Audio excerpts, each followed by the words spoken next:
Okay, well, good morning, everyone. Welcome to our May 2025 public hearing. We have the first item up is ADM file 2022-19, which is proposed amendments of Michigan Rules of Professional Conduct 1.15 and 1.15A, and proposed additions of Michigan Rules of Professional Conduct 1.15B and 1.15C that would amend the rules governing IOLTA accounts. And we have a couple speakers here for that item. The first one being Shelley Kester. Ms. Kester, you have 3 minutes if you want to unmute yourself. Thank you. But please record. My name is Shelley Kester. I'm the owner of Wilson Kester, the Empowered Divorce Source, a statewide family law firm. Thank you for the opportunity to address the court on the proposed amendments to Rule 1.15. I speak today alongside colleagues from across Michigan who share concerns about the unintended consequences of these well-intentioned proposed changes. The question before us is not whether clients deserve ethical representation and transparency. They absolutely do. But what is necessary to achieve that protection while preserving the mutual trust essential to effective representation? I respectfully offer 3 practical concerns for your consideration. First, imposing any time requirement is both unnecessary and impractical. Client funds are already protected through their separation into client trust accounts until attorneys have completed work and provided detailed invoices documenting the services that the client has received and benefited from. Moreover, written fee agreements customarily identify the specific invoice cadence, weekly, bi-monthly, monthly, quarterly, or at matter conclusion, tailored to each representation and what constitutes conclusion of legal services to be provided. Imposing any fixed waiting period to processing of trust in either direction before trust may be applied to an invoice or for returning trust to a client as a designated time not selected by the client would override these carefully negotiated agreements and potentially disrupt established attorney-client relationships. A one-size-fits-all requirement would needlessly complicate a system that already functions effectively through transparency, documentations, attorney ethics, and mutual agreement. Second, these restrictions would impose disproportionate burdens on small firms and solo practitioners. For those of us comprising a significant portion of Michigan's family law bar, delayed access to earned fees directly impacts cash flow, overhead coverage, increases overhead, and our ability to serve clients effectively is more fully articulated in the May 2nd letter authored by appellate attorney Lisa Speaker, joined in by myself and other members of the family law section and bar. The proposed amendment would impose barriers to accessible legal representation for those who need it most, as practitioners may be forced to increase retainers, rates, or decline certain cases. Third, the legal standard should respond to demonstrated breaches of trust, not presume their inevitability among honorable professionals. The proposed approach disregards that most attorney-client relationships proceed without dispute because they're founded on mutual respect and clear communication. A regulatory framework that anticipates wrongdoing rather than responding to it undermines the profession while presuming clients lack the ability to make informed choices. We respectfully suggest modifications that maintain appropriate safeguards while recognizing both the integrity of legal professionals and the agency of clients. Trust existing protections that already require detailed documentation of services, acknowledge the distinction between disputed and undisputed bills, and recognize that legal representation is the service chosen by clients who deserve to be treated as capable partners. Thank you so much for your time. Thank you, Ms. Kester. Anyone have any questions? Yes, I do, Justice Kavanaugh. So thank you so much, Ms. Kester, for taking time today to talk to us. Thank you. Yeah. So what I'm wondering is if you could just walk through as a practical matter how this works. I think a lot of people, depending on what kind of practice you had in the past, never had to use an IOLTA account, so, and I did in my prior life, so I do know how they work, but I sort of was wondering, like, when a case comes in the door, let's say you're getting retained for something. So you put, I'm assuming most of the time that money is going into your trust account. Is that a fair assessment? Yes, that's true. Most of the time there's a written fee agreement and the trust is deposited directly into trust. Right. Okay. And then you do some work. Maybe you get through Discovery or whatever, and you invoice monthly, let's just say that. And that's in your agreement, I assume. I know I had an agreement that was like that when I practiced. So let's assume you invoice monthly or quarterly or whatever. Now, okay, so you send out the invoice to the client. Would you then like just immediately grab the funds and move it? Not in a bad way, but move them from the trust to your operating account once the invoice went out? Is that just as a practical matter? Is that how it works? It varies. I think it varies by practitioner and office and arrangements with the client. And I think that's the issue.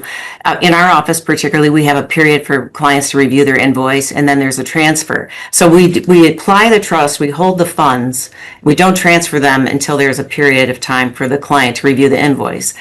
It's not a very long period of time, but it's a reasonable period of time. It's not 30 days. We bill twice monthly, so clients have a good sense of where they are in their case and how much legal fees are accruing, and they can make better informed choices in terms of negotiation and settlement, and is the battle worth the cost. But it's a variety of situations, and then of course all clients are different.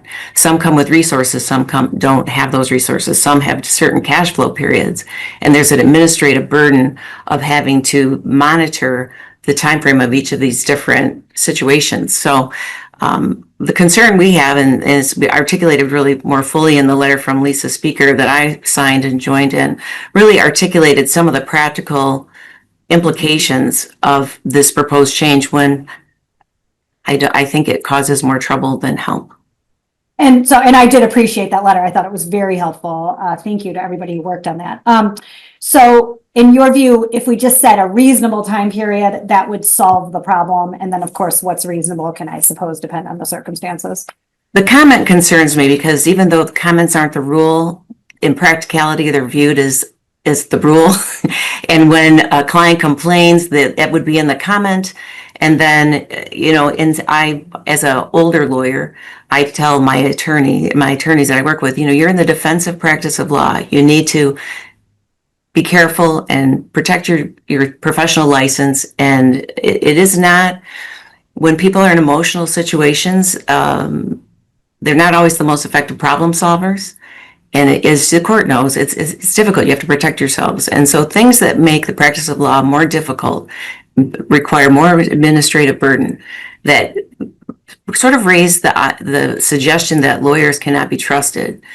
I really am speaking out in favor of lawyers can be trusted. Lawyers are great fiduciaries. They work very hard and they're very disciplined and regulated profession. And I think these rules proposals suggest that we aren't.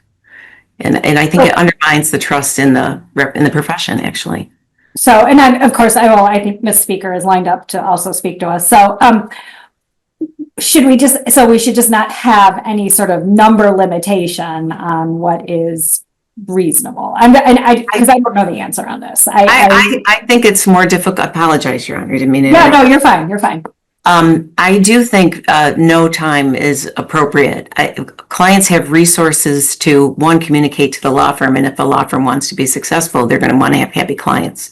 So clients review their bills. They have already received the services, so they should know what's in that bill because they already received the legal work. If you're doing what you should do as a lawyer, communicating to your client, they're looped into all of the correspondence between opposing counsel and what you send. You're educating the client about what the legal issues are, what their facts are. And so it's a collaboration, particularly in family law. There should be no surprise when the invoice comes because they were a participant in the process and they received those services, and those funds absolutely should remain in trust. They're the client's funds. But then when the work is completed, they're earned, and the lawyer should be able to apply the trust to the invoice to pay for costs and to manage the cash flow. So I don't think there's a requirement currently that there is a requirement to wait. And I think that adds complexity to an already complex situation. Clients will say, my case is simple, and every case is different, and that's certainly true with making arrangements for being paid and for clients to finance their representation. Wonderful. Thank you so much. Thank you. Thank you, Ms. Kester. Thank you. Next, I see Lisa Speaker. Welcome. Good morning, Your Honors. Lisa Speaker here, just on behalf of myself and some other attorneys who I spoke to. And what I really want to echo Ms. Kester's comments. I don't want to be repetitive, but I have talked to a number of attorneys once we started circulating our comments. And I had even though there's not everybody signed up today, not everybody had a chance to sign off on the letter that I sent to the court. There are a lot of attorneys privately contacted me, a lot of solo practitioners, for example, who are extremely concerned about the way the proposed rule and comment were worded, because they viewed it to be like would destroy their ability to practice law. So here's because they wouldn't be able to be paid for the work for a period of time, even though they had performed the work, earned the fee, and had money in trust, which is, you know, the right thing to do to get your clients to have a retainer so that when you do the work, you could get paid and don't have to go chasing them. I think I want to answer Justice Welch's question about the process. And so whether there should be any wait period or not, like Ms. Kester said, no, there shouldn't be, because that's a matter of the fee agreement and we have the attorneys have already earned their fee. We don't have a wait period in our agreement, but we also don't, you know, we do the work. Let's just say hypothetically, we're working on a brief and this is the week that we're going to work on one client's brief and we file it on Thursday. And if our billing person is in the office and not sick that day or the next day, we might be able to get the bill out on a Friday to invoice the client for the work performed for a brief that we've already filed. And from our perspective, if you know, we probably could wait a few days if we had to, if the court said, hey, there has to be at least a 3-day waiting period. But we bill the client and then we transfer the funds from IOLTA that were earned and leave the rest in IOLTA. But a lot of times the retainers are not big enough to cover all of the work that's required. So not only is the earned funds transferred, but then the client has a balance owed, which we may take a while to get. And of course, there's no guarantee we're ever going to get paid. We certainly have clients who have not been able to keep up. But so there's many clients, for many attorneys, myself included, but other law firms where there's a payment plan. And so having a payment plan means you're not going to get paid for some period of time for the additional, you know, efforts that went into getting the work done. So in our firm, payroll is every other week, and it's funded in the accounts on Friday, but Tuesday morning at 6 a.m. of the week of payroll, our payroll company's taking money out of our operating account. So by Friday, we would have to make sure the invoicing is done for work performed for our earned fees in order that we can make payroll on Tuesday morning. Even though for whatever reason, the staff doesn't receive it until Friday. It's out of our hands.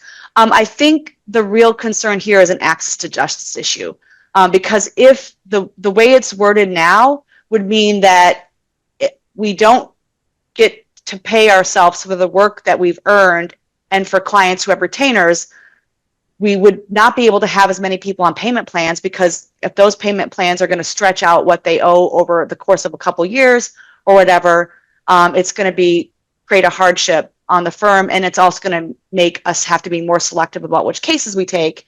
It comes down to, do I only represent people who are independently able to afford a bill when they receive it, so that when they receive the bill, they can pay it right away?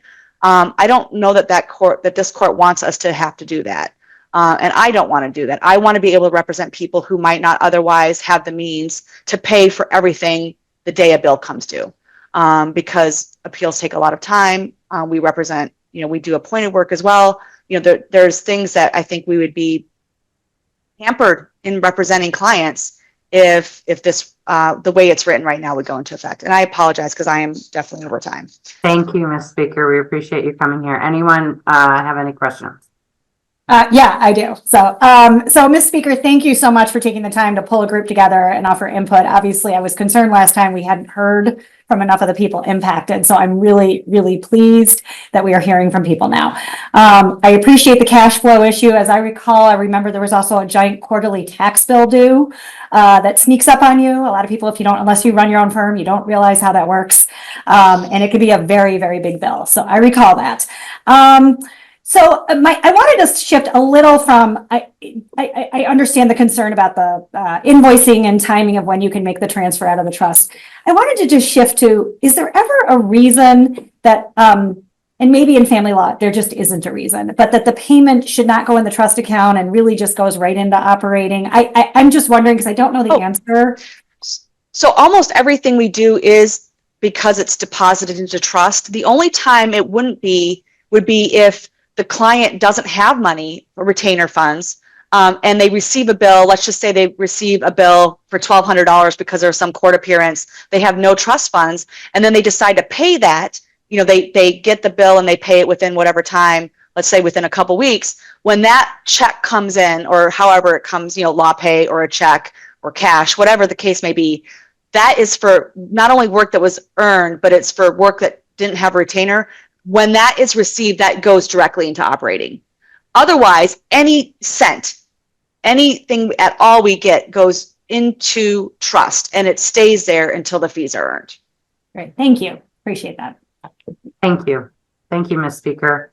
Our next speaker is Elizabeth Parker. I think she stepped off. Oh, she is here. Never mind. I'm here. My internet's being a little fussy, so if I freeze, I apologize. And thank you, Your Honors, for allowing me to speak. My name is Elizabeth Parker, and I'm an appellate attorney with the Speaker Law Firm. And really, you know, I don't have anything to add beyond what you've heard from Ms. Kester and Ms. Speaker. I think the proposal does create an incredible administrative and financial burden on small and solo firms. Before joining the Speaker firm, I had a time where I was a solo practitioner, and this would have been nearly impossible in terms of just keeping adequate cash flow and being able to adequately serve clients and also adequately pay my own bills. And so I hope that the court will take these considerations into account in considering this amendment. Thank you. Thank you. Any questions for Ms. Parker? No. Thank you, Ms. Parker. Our next speaker we have is Lawrence LaSouza. Is he here? I do not see him. Next speaker is John Allen. Mr. Allen.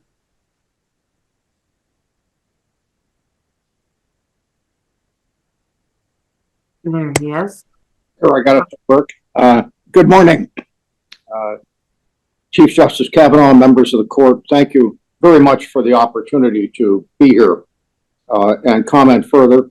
I did submit a comment letter in March of last year and attended the hearing then. All my statements and comments in that letter are still valid. So far as I'm concerned, I would encourage you to review it again. I'm here to speak only in relation to the new proposal as to 1.15C, and particularly the issue of fees that may be received and earned upon receipt, and therefore should be and may be deposited into the lawyer's commercial account and may not be deposited into the trust account because they are the lawyer's property, and a deposit of those into the trust account would actually be improper.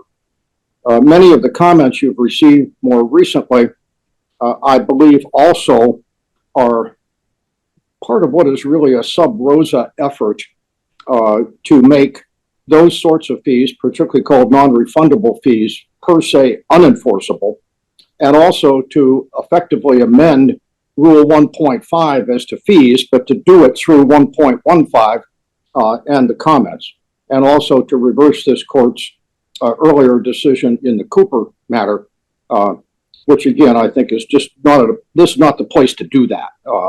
If people want 1.15 amended, they should submit a proposal. If they want Cooper reversed, they should find an appropriate opportunity to do that. And certainly the comments are not the place to do it, because this court has long held that the comments are not the law. I would start actually with Michigan Compiled Law 600.919, which states in subsection 1, quote, "The measure of compensation of members of the bar is left to the express or implied agreement of the parties, subject to the regulation of the Supreme Court," unquote. Your authority there is final. There's no doubt about that. But I think that's a recognition by the legislature that most lawyers and most clients reach a reasonable and fair agreement about compensation. The AGC letter is interesting. It does say that certain non-refundable fees are not per se unenforceable.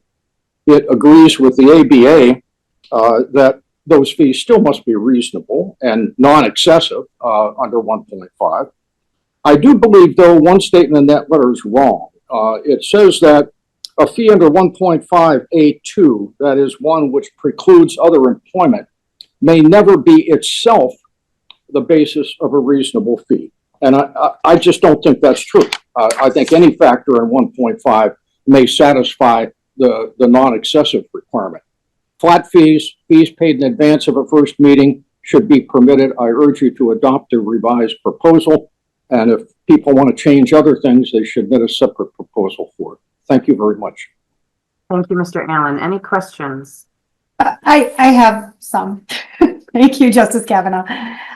Thank you, Mr. Allen. I really appreciate the time you've put into this. Obviously, I think you could tell we heard your comments last year. Did we take care of the classic retainer problem, sort of the conflating of these terms? In your opinion, how does the rule right now as proposed, does it resolve that concern for you? Well, Justice Welch, first of all, thank you for the excellent concurring opinion you did and the guidance you gave us regarding the initial proposal. I think you touched on all those things. I think there's very adequate protections in the revised proposal for both clients and lawyers to enter into an unambiguous writing which confirms what the terms of a fee may be, even if it is, quote, non-refundable, unquote. I think the court and its staff has done an excellent job in doing the revision, including providing for classic retainers, which is, of course, those fees that are not accepted for the performance of services, but rather merely to make the lawyer, and for that matter, the lawyer's firm, usually, available to that client. And also the additional benefit to the client is it creates a current client relationship under Rule 1.7, which prevents the lawyer and the firm from taking any matter adverse to that client, be it related to the one initially conferred about or not. So I think the rule does do that. I think it provides adequately for that. And I think it gives the Attorney Grievance Commission ample basis, if there is a matter of misfeasance or nonfeasance, to proceed against that very, very small number of lawyers who may be in a position where they have violated the rule. And again, thank you very much. So I thought Mr. Mogul submitted, I thought, pretty helpful comments, just talking about sort of the horror stories, right? So somebody gives $50,000, it's non-refundable using what I'll just call a Cooper agreement, for lack of a better term, and the client dies the next day. Would you, in that instance, is it really non-refundable, or is there a duty to refund that money? Well, the extreme examples are always difficult. In my experience, 52 years of practice, several of those years as co-editor of Ickel's book on attorney fee agreements, I've had the opportunity to interact with many, many lawyers on this issue. A client dying within days of the first consultation is a highly unusual event. And I don't think it ought to be used as a platform on which to eliminate various alternatives for fees from tens of thousands of lawyers and tens of thousands of clients. Obviously, I think I looked at all the comments. I think they have 5 or 6 anecdotal references. Mm-hmm. Somewhat oddly so, the Attorney Grievance Commission doesn't provide any empirical data about how many of these things have actually arisen or how many they've turned down that have been complaints. So the numbers we don't actually know. What I think I can confirm to you, at least in my experience of over a half century, is that sort of circumstance is very, very rare. I've never had it. I've never known personally a lawyer that had it where a client died immediately afterwards. I just don't think it ought to be a reason. If there is, I do think the Attorney Grievance Commission, and for that matter, a court, still has the basis to look at the fee under 1.5, to look at the reasonableness of the fee under the general law that you folks have provided, and that's always available. Yeah, so I know there are always these extremes, but I think they have happened. And I also suspect most lawyers, quite honestly, probably do give a refund. So I realize that, it's the occasional bad actor that the Grievance Commission is concerned about. I understand, both viewpoints on this. What do we do about, because you are you're kind of an expert about this stuff. And I express concern about this, sort of I'm going to call it your low dollar, high volume practitioner. A lot of criminal defense lawyers, they charge a flat fee. Let's just say a flat fee for a drunk driving, $1,500. I plan to ask some of the other speakers about this too. Like, as a practical matter, do you see that they do that first consult, $1,500 check handed over? Probably the agreement says non-refundable. Maybe they do some discovery, they do some initial work.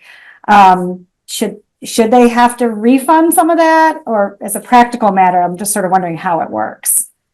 Well, if the client decides I want a different lawyer. That's an excellent question. And again, these individual and isolated cases of supposed injustice always create very difficult questions to answer from the point of view of professional conduct and ethics. I think my point there, first of all, in terms of criminal defense practice, I believe it to be almost a universally common practice for those defense lawyers to operate on a flat fee paid in advance. Professor Jerry Israel, a half century ago at the University of Michigan Law School teaching criminal law, used to admonish us there are three practices in criminal law you must observe. Number one, get your fee up front. Number two, conduct the defense so you're not the one going to jail. And number three, get your fee up front. All right, because as a practical matter, the practical realities, Justice Welch, as you observed in your concurring opinion, are that if they don't get the fee up front, once they file that appearance, they're in the case forever. They aren't getting out, and there's not going to be much of a way for them to get paid, particularly if their client ends up being convicted. As to the cases that are resolved quickly, I would put these almost in the same category as contingent fees. Contingent fees are permitted as a percentage, regardless of when the case is settled, I might add, because it's a recognition of the reality that many of those cases don't yield a fee for those attorneys. I think the flat fee, in my experience, is typically lower than what it would be on a time and charges basis if the case goes full bore, and yet the attorney is required to perform on it. And therefore, there may be other matters. I don't think they're that common, but there may be other matters that are resolved more quickly and may be resolved for less than what a time and charges basis would be under 1.5. On balance, I think it equals out. And I think on balance, it delivers a good benefit to the clients and to the lawyers. Thank you. Thank you, Mr. Allen. Our next speaker is John Burgess from the Attorney Discipline Board.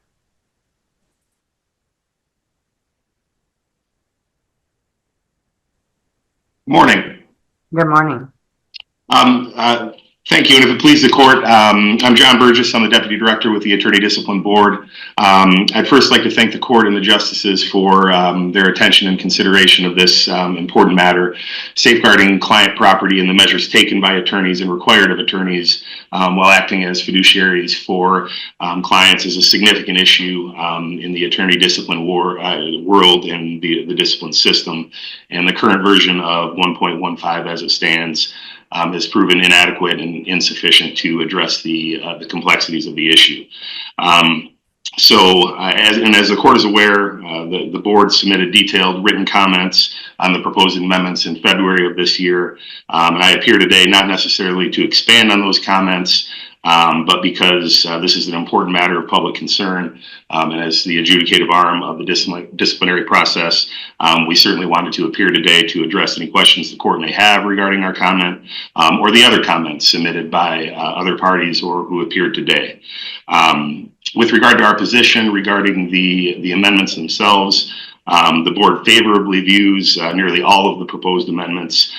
They provide clarity and direction for attorneys that we don't believe are sufficiently provided for in the current version. And they more directly and to the point set forth the lawyer's duties with regard to handling client property.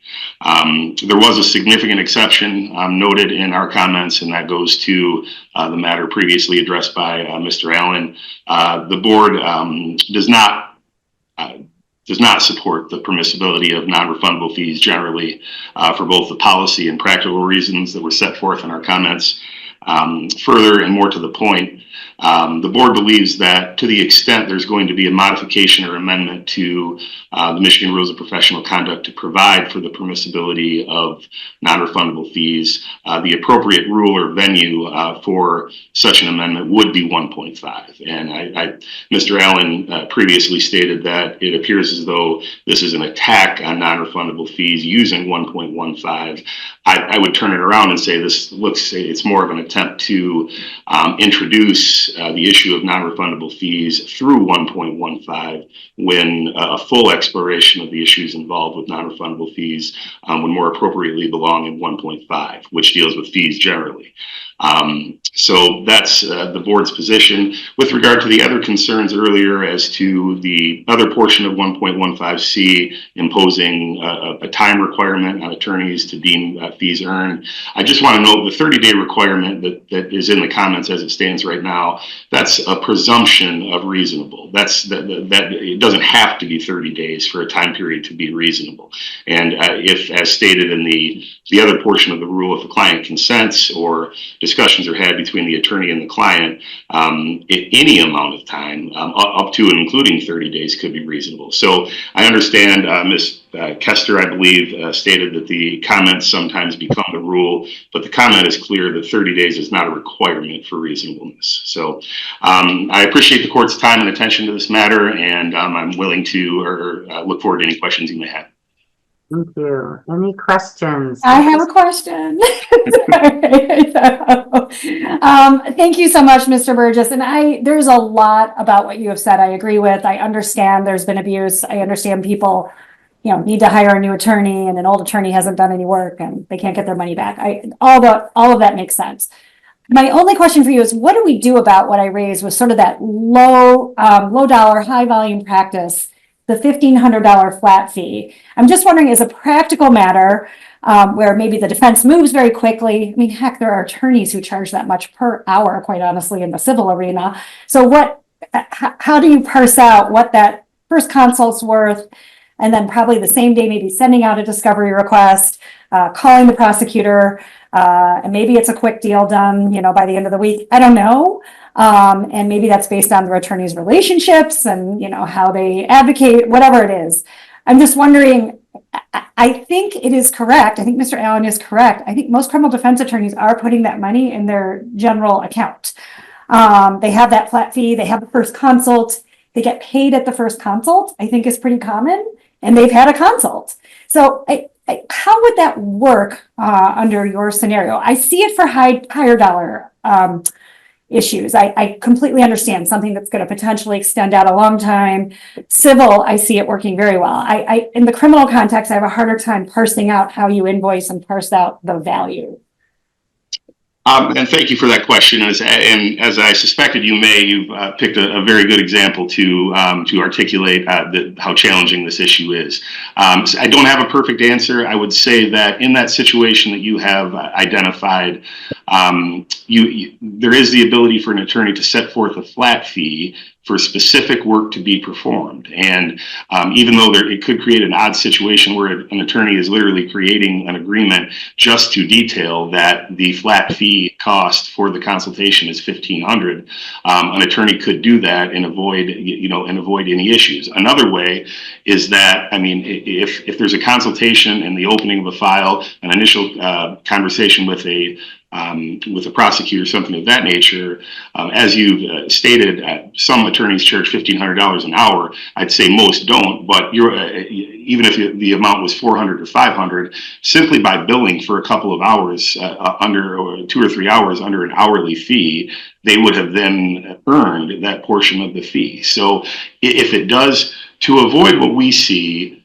as an unnecessary risk regarding non-refundable fees, if an attorney was simply required to place those funds into an IOLTA account for a period of a day and then transfer them to the checking account, to an operating account, we don't see that as an unreasonable burden for that attorney in that circumstance. Yeah, and I would agree. I would say historically, maybe that could have been burdensome, running to the bank all the time and all that. I would say particularly now with technology, it's a good point because you can do everything on your phone now. So somebody could do that. So I appreciate that. So thank you. That's all I have. Thank you very much.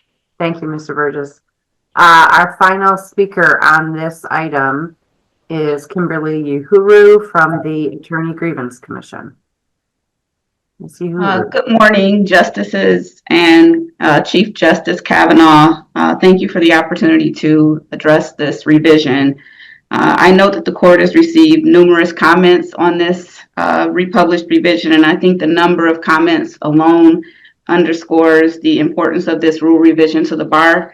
I also note that the majority of the comments are in line with the Commission's position on this matter, which is that codifying the Cooper case would be ill-advised. I note that this approach is disfavored not just by the regulatory agencies, but also by many of the practicing attorneys who have commented, including those who represent respondents and including those with substantial expertise in this area of attorney discipline.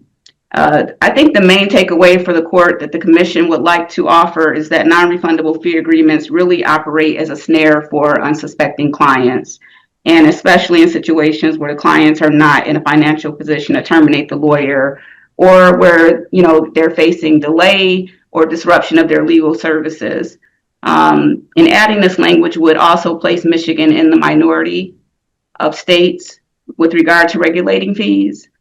Most states are moving away from non-refundable fees as they rewrite their rules, or at the very least placing significant restrictions on those types of fees. They create confusion. They disincentivize lawyers from making refunds in cases where their fees are excessive or unearned. The Commission's recommendation is that the court omit the reference in the proposed 1.15C allowing clients and lawyers to contract for non-refundable fees altogether. Or if the court does include that language, that it add additional language clarifying that non-refundable fees are still subject to a reasonable analysis under 1.5, and that they must be refunded if they are unearned as required by 1.16. We agree with the Attorney Discipline Board and the State Bar that if the court desires to take up the issue of non-refundable fees, it should be done under a separate revision to 1.5. That would also allow the court to define and clarify other types of fee structures that are frequently the subject of grievance complaints, such as hybrid fees and flat fees. I think there's a lot of confusion around the nomenclature of fees, what they mean and what they actually are. And I think a separate process for evaluating different fee structures would benefit the bar and would protect clients. I did want to speak to the timing issue, but I note that I'm almost out of time, so I will conclude there. Okay. Thank you. Any questions? Yes, I have a couple. So why don't you go ahead? Please tell us about the timing issue. I'd love to hear your perspective on that. So on this issue, I would just remind the court and my other commenters that I think we're this concern about the reasonableness of the timing of the withdrawal of the fees really comes from a whole different problem, right? And I'm very sympathetic to the cash flow problem that Ms. Speaker addresses in her well-written comment. But the real problem from a regulatory standpoint was attorneys leaving their fees in the trust account too long.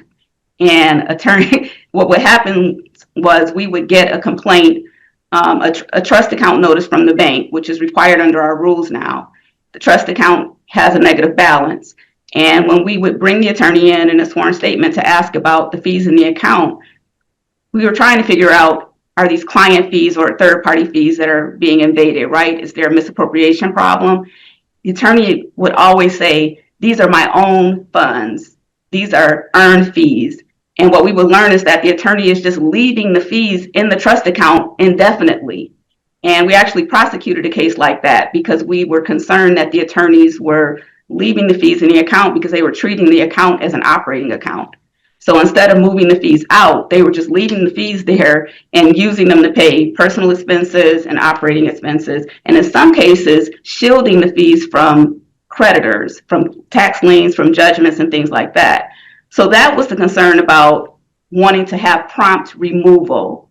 Once the fees are earned, they should be moved out of the trust account. They belong to the lawyer now. They go in an operating account, and then you pay your bills out of your operating account. The issue is not with creating a waiting period, right? I can see all kinds of problems with waiting to invoice clients, needing clients to affirm the fees. I mean, I think that does create problems. And I read that rule as saying we want the fees to be out within 30 days, not that you need to wait 30 days. The rule says within 30 days. So if you can get them out quicker than that, great. I think it makes sense to wait until fees are earned before they can be removed. That is actually in the rule. It's in 1.15G, and it's even in 1.15C, the proposed version, that they have to be earned. They can't be misappropriated. But once they're earned, get them out. I don't think you need excessive waiting periods. I do like the idea of giving lawyers a time, though, because reasonableness is can be very vague. And for some lawyers, we've seen them leaving them in the account for a year or more. And it just is, it creates difficulty. So I think that if you say we think 30 days is presumptively reasonable, that gives lawyers an actual benchmark for how they should be managing their trust accounts. So that's all I'll say on that. Great. That is really helpful. And I suspect one that others would be like, oh, that we can do, because most lawyers probably want to get their fees. So I appreciate that. What is your response? I gave the example of the, drunk driving flat fee. I could think of another one, escape planning, where someone has invested years and years of creating their templates, and somebody does a 2-hour consult intake meeting. They get the $1,500 to create, a power of attorney and a basic will and trust or whatever. They start work on it, and then the client changes their mind, I don't know, a weekend, and the lawyer is maybe halfway done, but hasn't finished the product. How do they figure out what they refund? I think what the rule requires is that the fee must be earned. And we have under 1.5 a whole list of factors that we use to evaluate the earned fee, the actual amount charged, the work obtained, the work done, the amount, the results obtained for the client. Those are usually the 3 factors that we're looking at under 1.5. And then it has to be reasonable. A $1,500 fee goes very quickly. That's about 5 hours of work. And on the very low end, if you're billing $300 an hour, by the time you meet with the client, review their materials, and do maybe some research and provide them with an opinion, that fee is completely exhausted before you've ever filed an appearance or sent a demand letter. And we would just view that as earned. And I think most of those smaller flat fees, the $1,500 to $2,000 range, when we get those complaints, we recognize that by the time the lawyer meets with the client and reviews the file, the fee is going to be exhausted. And we're not even asking lawyers to make refunds in most of those cases. It really is just the cases where the lawyers provided no work. We talked about the nightmare cases. Those are not uncommon. Those are actually not uncommon. The case where the client committed suicide 5 days after retaining a lawyer, that was a real case. That wasn't a hypo. What we commonly see is divorce cases where the client pays a flat fee or a minimum fee, and it's called non-refundable, and then they reconcile. Reconciliation happens all the time in divorce cases. They retain the lawyer because they want to be the first to file. And, they retain them on a Wednesday, and they go out on a date on the weekend and make up. And Monday morning, they call the lawyer and say, hey, I'd like a refund, And in truth, a lot of times the lawyer can't really show what they've done. And say that the client has paid a $3,000 or $5,000 fee on, midweek, and then they get that call on Monday. They've met with the client, maybe they reviewed the file, but nothing has been filed.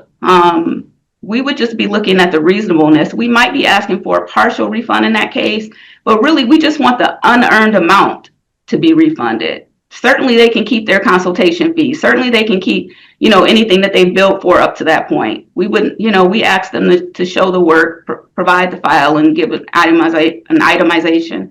And as long as that's documented, we wouldn't be prosecuting that. We understand that lawyers have built-in costs even to opening a file. So, I mean, I think that 1.5 gives sufficient guidance under all of those factors for judging reasonableness to protect lawyers who are in these short-term situations. Thank you. Thank you, Ms. Huber. Okay, our next item is file 2022-34, which is proposed amendments of MCR 3.993 and 6.428 regarding the restoration of appellate rights in juvenile cases and criminal cases. And we have one speaker here for that item, Josh Pease from the State Appellate Defender Office. Yes, good morning, Your Honors. Josh Pease on behalf of the State Appellate Defender Office.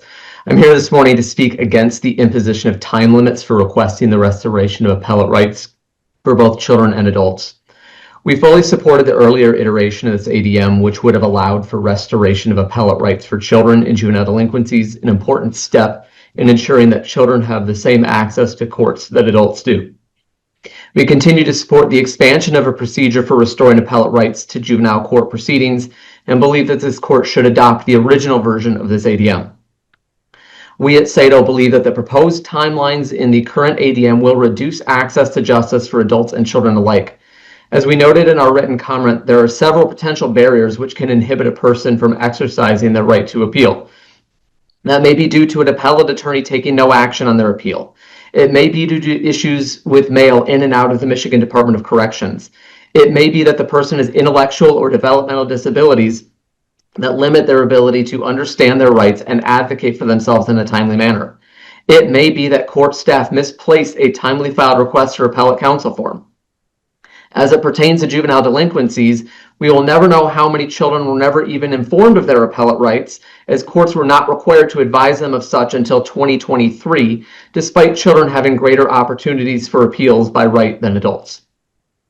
We provided in our written comment several examples of people who had their appellate rights restored more than 2 years after the expiration of the appellate period, including Mr. Travis and Mr. Manza Diaz, both of whom had their cases dismissed following restoration of rights, Ms. Maynard, who had a sentence reduction of nearly half a century, and Mr. Young, who is now appealing more than 40 years after his conviction. All these people have access to justice because they were not limited by a needlessly short time for requesting restoration of appellate rights. We believe that all people in the juvenile and criminal legal systems should have the same opportunity. The written comment from the State Bar correctly points out that trial courts currently have the discretion to determine whether to grant a request for the restoration of appellate rights. That discretion is what has allowed Mr. Young to appeal his conviction after so many decades. Creating artificial timelines for allowing restoration of appellate rights would be a disservice not just to litigants, but to the trial courts as well. If the original proposal to extend restoration of appellate rights to juvenile court proceedings was a step forward in safeguarding children's fundamental rights, this amended proposal is a step back for both children and adults. The proposed timelines will cause more harm than benefit to people in our legal system. We urge this court to reject the timelines and adopt the original proposal. Thank you. Thank you, Mr. Pease. Any questions? I thought I wasn't going to have one, but I have one. So just one. Mr. Pease, thank you so much for your comments and sharing those stories. I just have one question about juveniles. What happens if there's an effort to restore appellate rights and the juvenile has aged out of the system, like from a jurisdictional standpoint? Do you have any viewpoint on that? So I don't think that would extinguish their ability to appeal. I mean, even if it's just a juvenile adjudication, they're no longer probation, there are continuing collateral consequences of that adjudication. For example, it's used in sentencing guidelines. It can be used against them if they want to enlist in the military, etc. So I think that there's still a basis for them appealing that juvenile adjudication, even though they're no longer under the jurisdiction of the court, because it will still have impact on them throughout their life. Yeah, and I agree. I guess I agree on the appeal. I'm just not sure if there's something that needs to be fixed. I'm not quite sure where it goes back to. In terms of who would actually issue the order? Yeah. Rights? That's a great question that's not been explored yet. My inclination is it has to be the juvenile court that adjudicated the child, but we'll figure that out when it comes up. I don't know the answer right now. Okay, fair enough. No doubt we will figure that out. Thank you, Mr. Pease. Any other questions? I have one question. Mr. Pease, if the time limits weren't limits, but sort of guidelines, if it's within this time period, we're going to assume that that's a reasonable time. And if it's outside that, we might say we're going to look at the kinds of factors you raised. Is it due to an error in the prison mailing system? Is it due to some external factor to the person, and allow courts still outside of those timelines to have the filing? Would that address your concerns? I can't speak on behalf of SATO because we didn't have that conversation internally. For me personally, yes, I think that would address my concerns. I think that presumptive restoration within the 2 years, and then evaluate on a case-by-case basis outside the 2 years, I personally would find that reasonable. But again, I can't speak on behalf of SATO for that. Thank you. Thank you very much. And our final item and final speaker today, the file is 2022-48, proposed amendment of the Michigan Code of Judicial Conduct 3 that would allow a judge to make reasonable efforts to facilitate the ability of all litigants to be fairly heard. And with us today is Kim Kramer from Michigan Legal Help. Good morning, Justices. Thank you for the opportunity to comment on this proposed amendment to the Code of Judicial Conduct. I'm a lawyer at the Michigan Legal Help Program. Our organization is proud to provide a robust set of free legal resources for self-represented litigants handling Michigan court cases. Michigan Legal Help strongly supports the court's initiative to encourage judges to make reasonable efforts to help self-represented litigants be fairly heard in court. This amendment represents a critical step toward ensuring meaningful access to justice. But based on our experience working with self-represented litigants, we urge the court to provide more specific guidance to judges about what constitutes reasonable efforts. Without this clarification, judges might be not sure which actions are allowed, potentially undermining the amendment's purpose. Many other jurisdictions that have adopted a rule similar to this one have included specific examples of permissible judicial actions across a variety of our country's geography and political spectrum, including Wisconsin, Arkansas, Indiana, Iowa, Louisiana, Massachusetts, and Ohio. Our written comment includes a list of the kinds of specific actions listed by other states. The guidance isn't prescriptive. It just offers judges a menu of options that they could use as appropriate in a specific case. And this guidance from the court would just go further to empower judges to take appropriate actions with confidence. As one other point, we also encourage the court to consider strengthening the language from saying that judges may make reasonable efforts to say that judges should make such efforts. This approach was adopted in Wisconsin, DC, and Massachusetts, and it frames the amendment in the context of a judge's affirmative role in ensuring that every person can be fairly heard. The language would promote consistency in self-represented litigants' experiences across our courts. So, in conclusion, we strongly support the proposed amendment. We urge the court to include specific guidance and to consider strengthening the language just slightly to ensure self-represented litigants are fairly heard in our state courts. Thank you again for the opportunity to comment today. Thank you very much. Anyone have any questions for Ms. Kramer? I do not have any questions. No? Okay. Thank you, Ms. Kramer. Thank you. That will conclude our public hearing. Thank you.